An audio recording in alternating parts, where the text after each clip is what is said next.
La revue de presse sur JS Communication. Mesdames, Messieurs, amis de JS Communication, bonjour et bienvenue à ce rendez-vous de l'actualité. Très heureux de vous revoir ce matin pour vivre à nouveau le show des journaux béninois paru ce mardi 20 août 2019. Et c'est le Béninois libéré qui prend la tête des informateurs et se prononce par rapport à la désignation des députés membres du Conseil d'orientation et de supervision de la liste électorale permanente informatisée COS l'EPI. Le journal du Aboubacar Takou reconnaît a priori que le gouvernement de la rupture aura joué sa partition en faisant désigner par l'Assemblée nationale et à bonne date les éminents membres du COS l'EPI. L'auteur de l'article livre les noms des 9 députés choisis et relève par la suite qu'ils sont tous issus de la seule majorité parlementaire des 83 députés. Or, au thème de la loi numéro 2012-43 du 5 février 2013 portant apurement correction, mise à jour et actualisation du fichier électoral de la liste électorale permanente informatisée, l'EPI, il est stipulé en ce qui concerne sa composition et au regard de l'article 6 que le Conseil d'orientation et de supervision est composé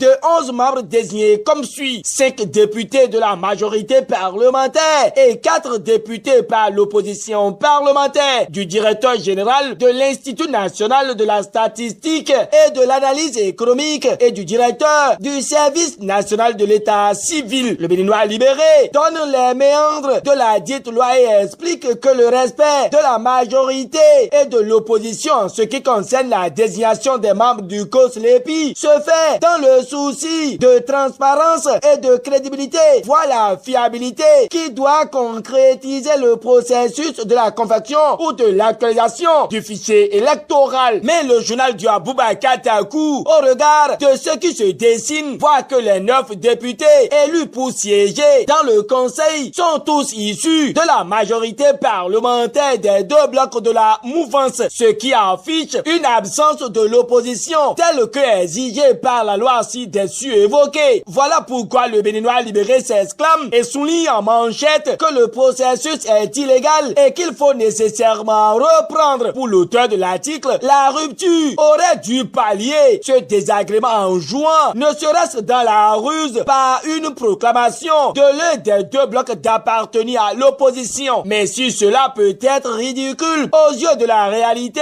il aura néanmoins le mérite de coller à la loi, puisqu'on aura au sein de ce conseil les 2 tendances et il n'est pas illégal qu'un parti politique change d'obédience une fois au Parlement. Le Béninois libéré voit malheureusement que la rupture n'a pas pensé à ce petit détail pour empêcher les requérants de l'opposition d'avoir une carte à jouer. Mais rien n'est encore à conclure le quotidien qui estime que dès que la Cour saisie donnera sa décision, peut-être que les pères fondateurs de la rupture procéderont à ce préalable déclaration pour donner à ce COS l'EPI la couleur démocratique qui va rassurer l'opinion internationale. En tout cas, l'Écho rajoute que le moins qu'on puisse dire, c'est 2020 et 2021 qui se préparent sous de mauvais auspices. Mais les forces Cori.Bénin émergent FCBE crient, selon Matin Libre, à une usurpation de titre et clament, d'après le Nouvel Observateur, qu'il est temps que la rupture réalise que la forfaiture doit s'arrêter. Dynamise Info anticipe sur les communales de 2020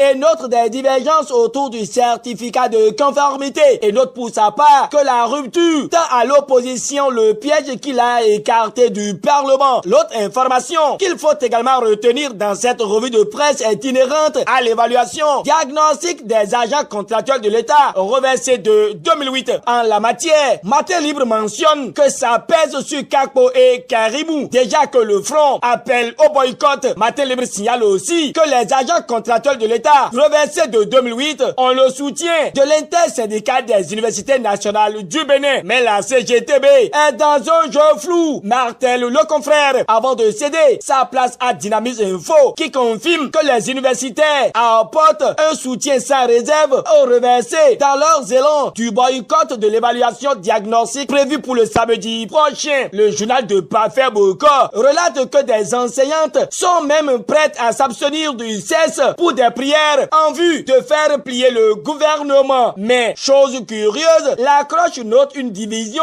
dans le rang des agents contractuels de l'État reversés de 2008 face à la décision du boycott de l'évaluation diagnostique. Mais cela n'a pas empêché Point Média de livrer les vérités sur leur mystérieuse carrière. Mais qui sont-ils, se demande le confrère, qui donne des révélations sur leur passé, leur présent et leur futur et clarifie les causes qui fondent les appels du boycott. Terminons ce point de presse par l'Écho qui aborde les actualités relatives aux opérations de déguerpissement à Cotonou. Le journal mentionne qu'après Toboula, c'est la version Jean-Claude Kodja. Mesdames, Messieurs, merci pour votre fidélité à notre chaîne de communication.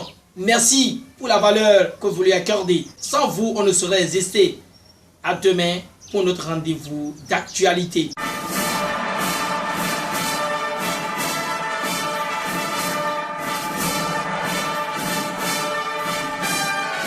C'était la revue de presse sur GS Communication.